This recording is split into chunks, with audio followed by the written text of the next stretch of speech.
Okay, there's a bunch of different graphs we can draw for motion.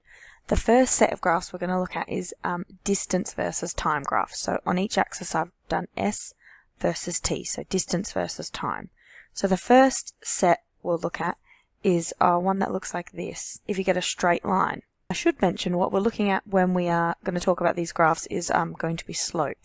So you should remember this concept as being the rise over the run, or the y step over the x step, so the difference. So the first one here shows a straight line. So if you're looking at the slope of that straight line, it's flat, it's horizontal. You'd say that it has zero slope. So this actually shows that this graph is of a stationary object. It's not moving, it's stationary. The second graph we're going to look at is one like this, which has a straight line. This will show that it's got a constant slope. It's not increasing or decreasing, it stays the same the whole time. That line is the same steepness the whole way up. Therefore this one shows constant speed. Third graph we're going to look at is one that looks like this. And it has, the slope of this graph is changing. It's getting steeper, which shows increasing velocity. And if velocity is increasing, we could say that this one is accelerating. So that motion graph of distance versus time shows that an object is accelerating. And the last one that we'll show is this one, which is kind of the opposite. The slope is decreasing. The line's getting flatter, so the velocity or the speed is decreasing. That is terrible. That says decreasing. But it shows deceleration. Okay, there's one other type of graph that you might see, and it might look like this. And this is one that is displacement versus time. So you might see it look something like this, where it comes up and it flattens out and then it crosses the axis again. So what happens here, section 1, section 2 and section 3. Okay, in section 1 it shows constant speed, or velocity actually, because this is a displacement graph. In section 2 it shows that the object stops moving, it's stationary. And in section 3 it's going to go from here and it actually crosses the axis. So when it crosses the axis, it actually shows us that the object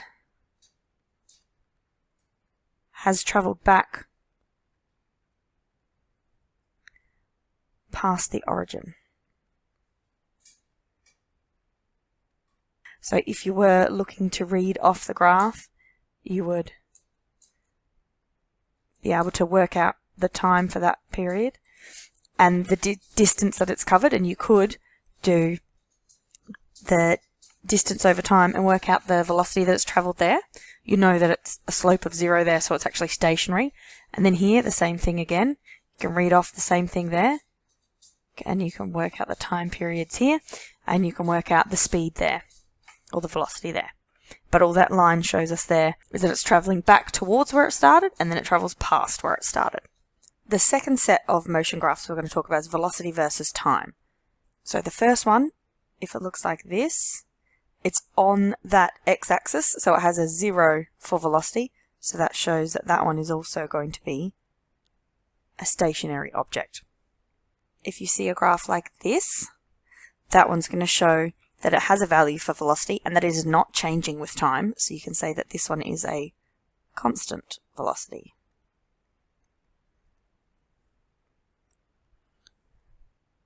Third type, straight line. It shows that velocity is changing with time at the same rate, so it shows a constant acceleration.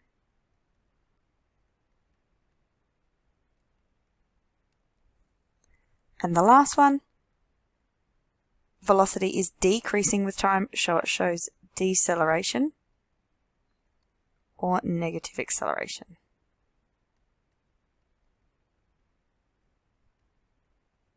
And there's 2 C's there. Okay, the same thing. The same if we have the velocity time with the extended axes. If you get something like this, when the velocity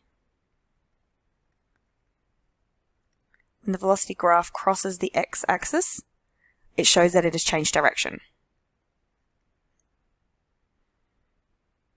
Third set of motion graphs is acceleration versus time graphs. And these ones are fairly similar. If that one is on the x-axis, or it is on time, it means acceleration is not changing in time. So it could say that the object is stationary, or it could say that it's constant speed.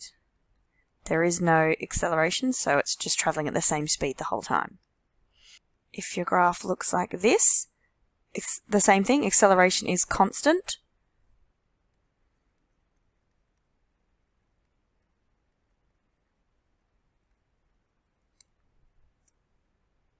And the last one, same thing, negative acceleration though.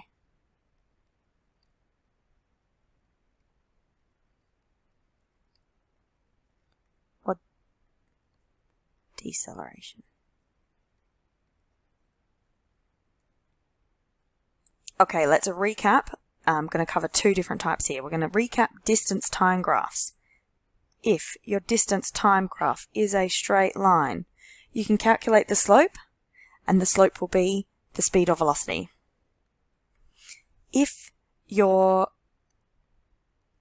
graph is curved, then the slope of the tangent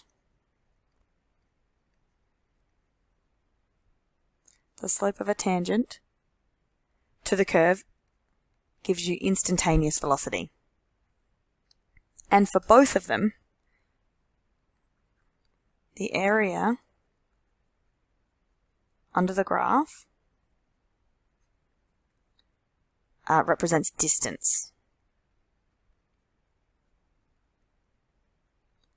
And for us, we'll only be calculating the area under nice, neat, and even ones like this first one, where you can just, from there, work out your dimensions, and it's all going to be squares and rectangles. So that's going to be really simple.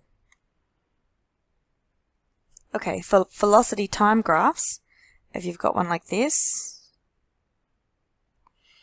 the same thing, the slope or the gradient represents acceleration.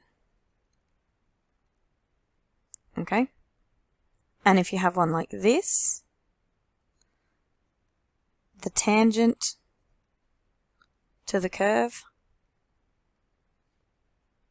will give instantaneous acceleration if you calculate that.